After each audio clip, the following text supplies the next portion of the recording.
first of all, what was it like to get a hold of the Twitter files? Like, what was that experience like? How did that go down? Exciting as hell, man. I mean, seriously, there's been a lot of misinformation about that itself, but Barry Weiss contacted me. She lives in LA and she got in and she's like, how soon can you get over here? And I was like, let me finish this interview I'm on and I'm over. And yeah, it was incredible. I'd never met Elon before. I met him at the coffee station, just making himself a cup of coffee. He had no idea who I was. And yeah, we just got into it. It was I was sort of the least known of the big three journalists that were there. It was Barry Weiss and Matt Taibbi who was on. And they'd already started thinking about how to kind of what to go after. And Matt had done a story on the Hunter Biden laptop already. And then we were starting to look at January 6th because Trump gets deplatformed on January 8th.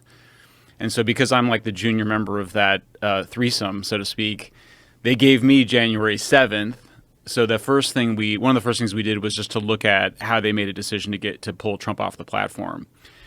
And it turned out that the 7th was an important day because that was when they started to rationalize this decision to deplatform Trump, even though their own people inside had decided that he had not violated their terms of service. So they were sort of stuck making up a reason to deplatform him. And that was an important theme, was that they just kept changing the rules basically to do what they wanted to do. And that was the same thing on the Hunter Biden laptop. The New York Post story that they censored also had not violated their terms of service.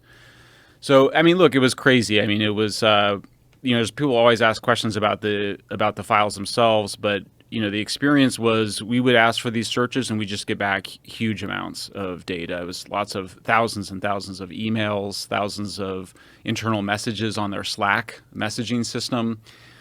And so, yeah, I mean, a lot of it was, some of it was very boring because you have to just read tons and tons of stuff. But, I think the big theme was we start by seeing a real, it's super progressive. It's like 99% of campaign contributions from Twitter staff are going to Democrats. The head of safety at Twitter, this guy named Joel Roth, who, said there's actual Nazis in the White House when Trump came in. He was very progressive. But over time, we just kept finding like this weird, like FBI wants us to do this. There's these other government agencies. Oh, this all these people used to work at the FBI. The CIA shows up, Department of Homeland Security, and we're kind of like, what the hell is going on? And the story quickly shifted from us sort of, and I think what Elon thought, which was that it was just very progressive people being biased in their content moderation and their censoring, to there is a huge operation by U.S. government officials, U.S. government contractors, and all of these super sketchy NGOs getting money from who knows where, basically demanding that Twitter start censoring people. And at that moment, the story shifted for all of us. And that was, I think, where Taibbi became particularly important and sort of the lead because he had had so much experience on sort of looking at how the U.S. government during the War on Terror had waged disinformation campaigns, propaganda campaigns, and it became clear to us, over time that the U.S. government had turned its propaganda and disinformation campaigns that it had been waging abroad, it turned them against the American people. And that was where you just sort of get chills up your spine and you were like, this something seriously sinister is going on. Do we know when this began? Like, when did they infiltrate these organizations? Because I'm sure it's not just Twitter, right? I'm sure it's... Oh, no, absolutely not. That's part of what was so terrifying is that it was all of the social media companies, including Wikipedia, by the way, which we don't talk enough about, but also all of the mainstream news organizations are all being organized. So when does it start? It really, what you're looking at is the apparatus that was created by the War on Terror over the last 20 years, starting after 9/11. Then there was a battle against ISIS because ISIS was successfully recruiting on social media. So there was sort of a counter-ISIS recruiting campaign that occurred.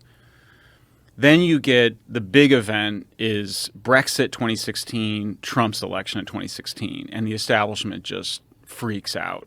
Absolutely freaks out. And there's a lot of different motivations here. So one of the motivations is just to blame Facebook, blame social media for Trump's victory. It was never true. I don't really think anybody really believed it. There's just, there was just for a variety of reasons we can talk about, there was never any good evidence that whatever Russians did had much of any influence, any measurable influence on the outcome of the campaign.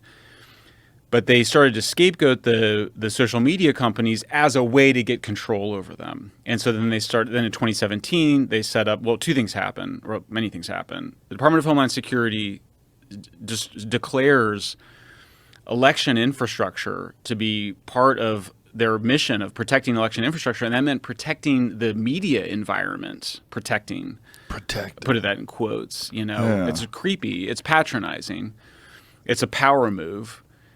So that's the first thing that happens. They create something called the Cybersecurity and Infrastructure Security Agency within the Department of Homeland Security to supposedly protect the media environment from foreign influence. They create something called the Foreign Influence Task Force with the FBI to basically start policing domestic speech on these platforms.